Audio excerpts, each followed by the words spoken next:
a lot of confusion. I mean, this pandemic has brought the worst and also the good out of a lot of people. There are so much confusion here and there. Now, this is happening in Italy, that is Europe. Prime Minister Giuseppe Conte came under attack on Monday from Italy Catholic bishops and even some of his own cabinet members for refusing to reintroduce Mass once the coronavirus lockdown is lifted. As you all know that in Europe, Italy was the first to be hit so badly. People were dying all over the street. In fact, burial became a business. It became something.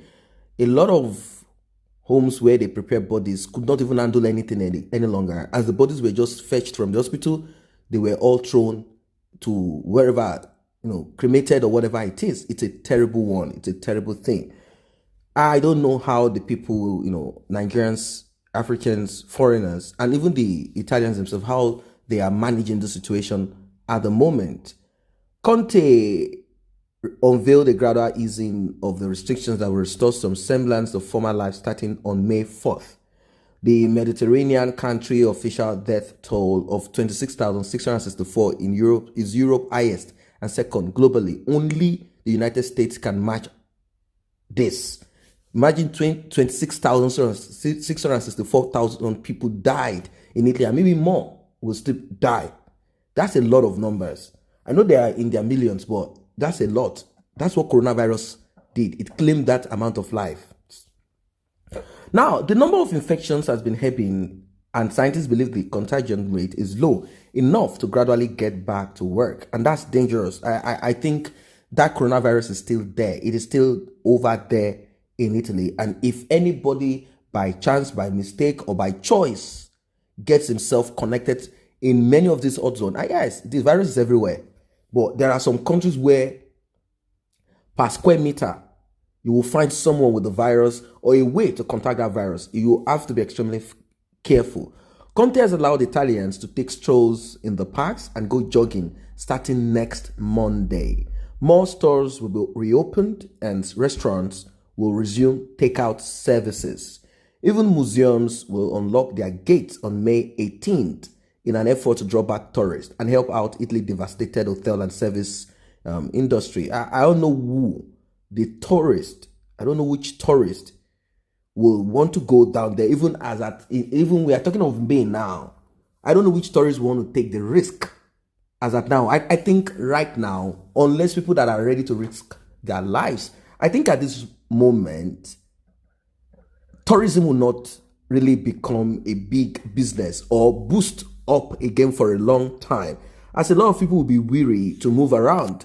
I want to believe that there are still some people that are asymptomatic to this virus, meaning they are not showing signs of the infection until the thing has already kind of struck down their immune system. Then they begin to show signs, and they then will be tested for it. But even when you are symptomatic to it, you are still a carrier of it and you can share the virus. But there will still be no mass and attendance at funerals.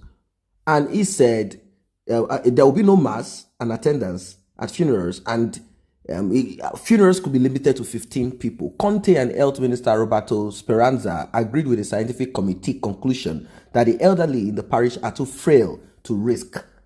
Most times in Europe, the elderly ones are the ones that go to church.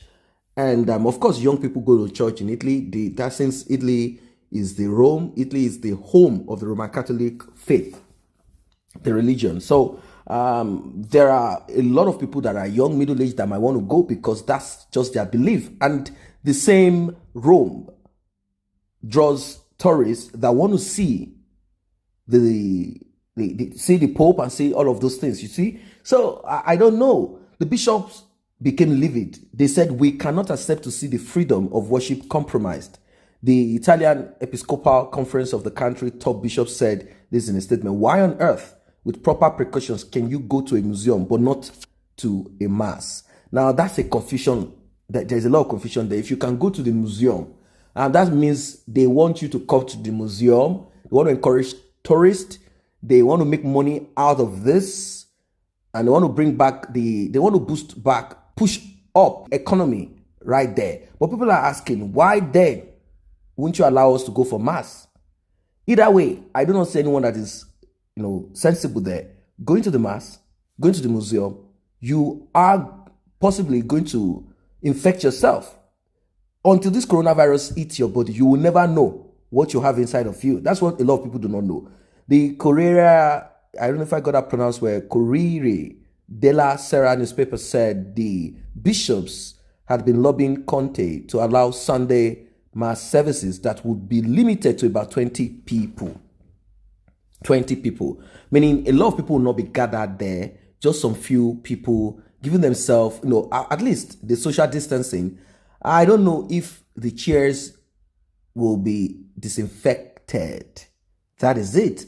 Because if people are sitting now on a particular spot and they have the coronavirus and they are not showing the symptoms of this, and they sneeze, sweat, or stuff like that all over the seat, and somebody else comes in just after the service, after the 20 people left, and you contact the virus, or you go to the museum.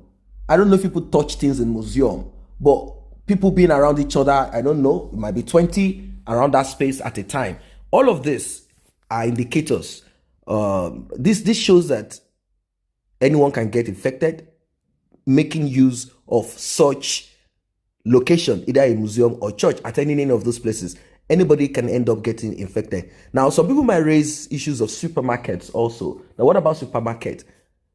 These are necessity. Food will not come to your table. I understand people and how they reason about this. I understand it, but food, they cannot close up the supermarket.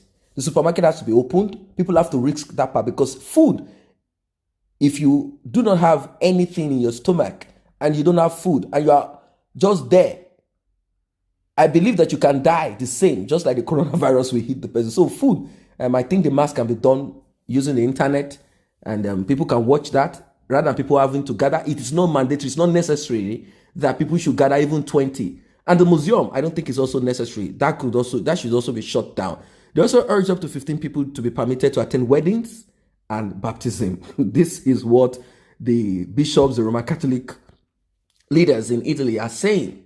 And once they start this, the others too will follow suit in other nations, in other countries in Africa, in Asia. Once they see that their major headquarters is already pushing for this, I don't think it's smart or wise for weddings. I don't think it's smart for people to gather for weddings. I don't know what this is all about. I think they can do teleconference, tele-weddings and all of that. Baptism and all of this. I think there are some things that should be stopped now. Even if it has to be done, they should look into it. They should look into it. Currently, also restricted to just the pastor and immediate family members, weddings and baptism. But Conte only allowed broader access to funerals and promised to look into how other religious curbs can be relaxed in the coming weeks. He said, I understand that freedom of worship is a fundamental people's right. Conte told the nation on Sunday, I understand your suffering, but we must continue discussing this further with the scientific committee. Italy's family minister Elena Bonetti called Conte's decision incomprehensible. That's deep. Deep. It is up to politicians to protect the country's well-being, and religious freedom is among our fundamental rights. La Repubblica daily warned that Conte was developing powerful enemies at a critical juncture. Italy competing political forces had appeared to put aside their squabbles as the nation entered what was widely regarded as the gravest emergency since World War II. But Conte has been coming under growing criticism and pressure from regional leaders and political opponents as he decides which industries to open up first. This is the bishop's first open conflict with the prime minister, La Repubblica noted. There is a battle being waged over everything. Everything. There is a battle being waged here and there. I do not see why they should be attacking the government as at the moment. People should stop thinking just religion. Faith is different from religion. And faith, if you really study and check what faith is all about, I believe that you can speak to God in your home. I don't think there's something inside of, I don't know, maybe you're a Roman Catholic. I don't think there's something inside of that church or where they go for worship that is extremely important to connect you to God. I don't think there was anything like that in the Garden of Eden, in the beginning of life.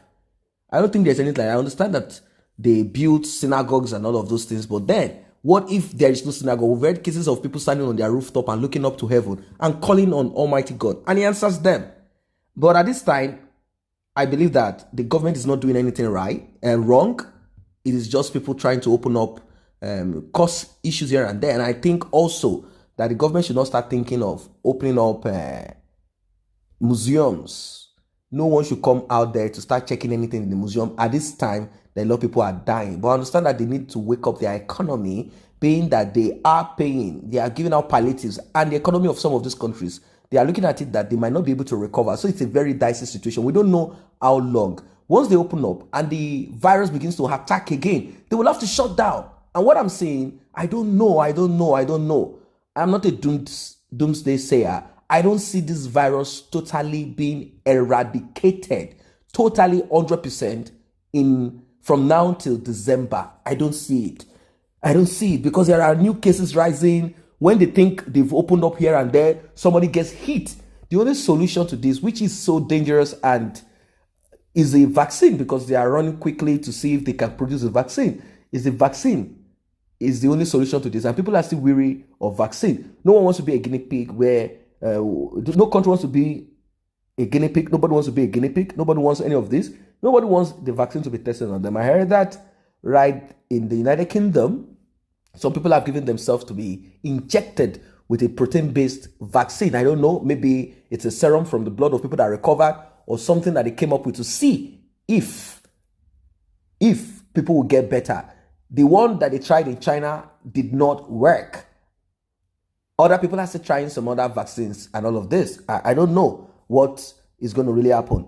Unless there is a vaccine that is safe, I don't see this coronavirus going out of circulation anytime soon.